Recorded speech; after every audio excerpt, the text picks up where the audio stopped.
I'll turn the computer on.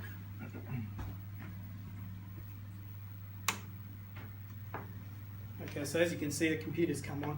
Now typically to use this computer, what you had to do all the time was press stop and reset.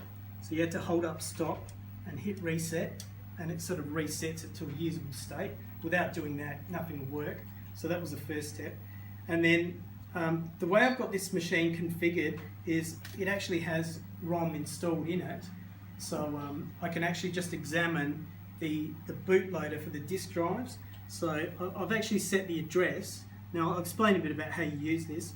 On the front, it sort of looks a bit complicated, but in actual fact it's pretty simple. What you've got is 16 switches labelled A0 to A15, and they're the address switches. And you can actually manually just enter an address. So for example, here I've got address 177400, which is the address in PROM of the bootloader.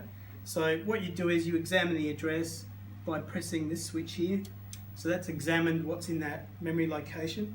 And then after you've done that, this is the run switch. So you press that down and it actually just runs whatever's in that memory location. So what I've got here is the disk bootloader in PROM. So hopefully once I push the run switch, it should load CPM off disk. So I'll go ahead and do that, and you'll see it pop up in the terminal hopefully.